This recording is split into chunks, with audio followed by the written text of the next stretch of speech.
जय हिंद साथियों। पॉलिटिकल ज्ञान में आप सभी का स्वागत है। क्या आपने कभी सोचा है कि एक नेता की सबसे बड़ी ताकत क्या है? पद, पार्टी, उसके लोग? हाँ, ये हो सकता है, लेकिन एक नेता की उससे भी बड़ी एक ताकत है मंच पर बोलने की उसकी कला। एक नेता की सबसे बड़ी ताकत है उसकी अपनी आवाज। जब वो मंच पर खड़ा होकर दहाड़ता है, तब भीड़ न सिर्फ उसे सुनती है बल्कि उसे महसूस करती है। तो इस कला पर हर नेता को वो काम करना चाहिए, ध्यान देना चाहिए। और आज हमारा वीडियो का विषय भी इसी पर है कि मंच पर बोलने की कला को कैसे विकसित किया जाए। स्टेप बाय स्टेप, बिल्कुल व्यवहारिक तरीके से मैं आज आपको बताऊंगा कि आप मंच का डर किस तरह से खत्म कर सकते हैं और अपनी आवाज में वो जादू पैदा कर सकते हैं जो लोगों को प्रभावित कर सके। चलिए शुरू करते हैं। तो सबसे पहले आपको अपनी आवाज पर ध्यान देना होगा। अच्छा देखिए, सबसे पहली बात जो है, जब आप बोलते हैं तो लोग आपके शब्द नहीं, आपकी आवाज में आत्मविश्वास ढूंढते हैं। यदि आपकी आवाज डगमग होगी, आपकी आवाज में दम नहीं होगा, तो आप लोगों को अपने साथ जोड़ नहीं पाएंगे।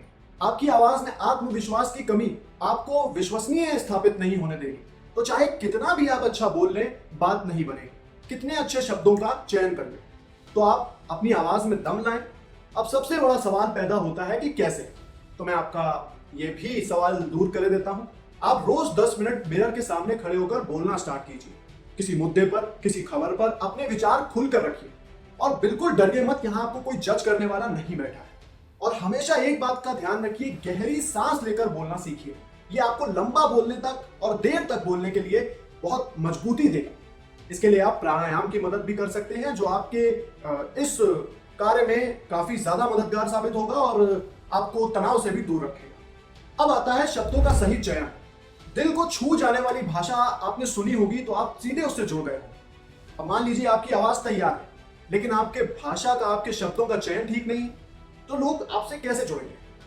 तो इसके लिए आपको सबसे ज्यादा अगर किसी चीज पर काम करना है तो वो आपके शब्दों पर काम करना है, क्योंकि शब्द वो हथियार है जिससे आप किसी के दिल पर राज कर सकते हैं, तो वहीं किसी के दिल से उतर भी सकते हैं। कोई भारी भरकम वाक्य नहीं रखने, सीधी, साफ और दिल से निकली भाषा का आपको उपयोग करना है। नेता वही सफल होता है जो जनता की भाषा में बात करता है, जिससे जनता खुद को जुड़ा हुआ महसूस करती है। अब इसका मतलब यह नहीं है कि आप अशुद्ध भाषा बोलें, लेकिन ऐसा बोलें कि सामने वाला जो व्यक्ति आपको सुन रहा है वो एक बार में समझ जाए और साथ ही साथ आपके साथ एक जुड़ाव पैदा होने लगे। आपके शब्दों में भावना, उद्देश्य और अपनापन जरूर होना चाहिए। इसके बाद आपको किसी चीज पर सबसे ज्यादा ध्यान देना है तो वो आपकी शरीर की भाषा है, बॉडी लैंग्वेज। बिना बोले अगर कोई चीज सबसे ज्यादा बात करती है तो वो है आपकी बॉडी लैंग्वेज। स्टेज पर सब कुछ बात करता है, मुंह भी बात करता है, आपकी बॉडी बात करती है, आपकी आंखें, आपके हाथ, खड़े रहने का तरीका, सब कुछ बात करता है और सब कुछ जनता को अपने साथ जोड़ता है। आप मंच पर कैसे खड़े हैं, कैसे दिख रहे हैं, कहीं आप झुके झुके या डरे डरे तो नहीं दिख रहे हैं, या थोड़ा सा सहम कर तो नहीं बोल रहे हैं। जनता सब कुछ माइंड करती है। भीड़ को देखने की बजाय अगर आप बार बार नीचे भी देखते हैं ना, तो ये चीज भी डिसाइड करती है कि आप कितने अच्छे वक्ता बन पाएंगे या कितने अच्छे वक्ता नहीं बन पाएंगे। तो इसके लिए आपको सिंपली अभ्यास करना है। मिरर के सामने खड़े होकर हाथों को नियंत्रित तरीके से चलाइए और आंखों से इमेजिनरी भीड़ को देखिए। ये सोचिए कि आप मंच पर हैं और आप अपने लोगों को संबोधित कर रहे हैं, कार्यकर्ताओं से बात कर रहे हैं। इसके बाद आपको सबसे बड़ी चीज पर ध्यान देना है, वो है भावनात्मक जुड़ाव, इमोशंस। जनता को अपना महसूस कराना है। अब तक तो आपने सीखा कि कैसे बोले, क्या बोले, शब्दों का उपयोग कैसे करें, बॉडी लैंग्वेज कैसे ठीक करें, लेकिन अब जो सबसे जरूरी हिस्सा आता है, जनता के दिल में उतरने का हिस्सा, वो आता है भावनाओं से। अगर जनता को ये लगने लगा कि आप उनमें से एक हैं, तो वो आपके पीछे पीछे चल पड़ेगी, आपके पीछे खड़ी हो जाएगी। तो अब सबसे बड़ा सवाल ये आता है कि ये जुड़ाव कैसे पैदा किया जाए। उदाहरणों से बात करना स्टार्ट कीजिए। अपने स्टोरी, अपनी कभी जीवन में जो आपके साथ वाक्य हुए बताइए। किसान गरीब की कोई कहानी आपको पता है, किसी ने आपको अपने जीवन की कहानी बताई है, आपके जीवन का कोई संघर्ष है, ये अपने भाषणों में स्टार्ट कर दीजिए लोगों को बताना। जब लोग आपके दर्द में खुद का दर्द देखेंगे, तभी वो आपके विजन से जुड़ पाएंगे। और इसके लिए आपके मन में भावनाओं के प्रति व्यवहार होना चाहिए कि आपको पता होना चाहिए, ज्ञान होना चाहिए, बोध होना चाहिए कि आपको कहां किस वाक्य का प्रयोग करना है।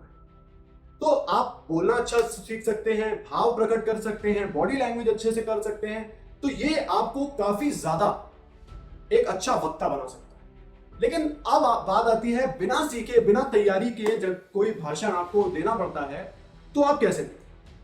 तो सबसे पहले आपको अभ्यास करना होगा। आपने अभ्यास किया, उसके बाद आपने अपने आप को तैयार किया, आपने अपने शब्दों पे काम किया, अपनी बॉडी लैंग्वेज पे काम किया, अपने बात करने के तरीके के साथ साथ आपने अपनी भाषा पे, अपने बोलचाल के तरीके पर, अपनी आवाज पर काम किया, अपने कॉन्फिडेंस पर काम किया। तो इसके बाद आपको सबसे बड़ी चीज जो करनी है, आपको जानकारी हमेशा रखनी है। आपको चीजों की जानकारी रहेगी तो आप बिना डरे बिना झिझके कहीं भी बोल पाएंगे, बिल्कुल साफ जवाब दे पाएंगे। अगर कभी आप किसी प्रेस वार्ता में फंस जाते हैं, बिल्कुल स्पष्ट अपना भाषण देकर के लोगों को प्रभावित कर पाएंगे। शुरुआत और अंत का भाषण में बहुत बड़ा महत्वपूर्ण रोल होता है और इसी से तय होता है कि आप कितनी छाप जनता पर छोड़ पाए। अब एक चीज जिस पर ध्यान देना है वो है शुरुआत और अंत। अगर शुरुआत अच्छी नहीं हुई, कमजोर हुई, तो भीड़ का ध्यान भाषण पर आएगा ही नहीं, आप पर फोकस बनेगा ही नहीं। और अगर अंत फीका हुआ तो लोग आपको याद नहीं रखेंगे। तो आखिर ऐसा क्या करें कि आप लोगों के बीच एक अच्छी छाप छोड़ सकें?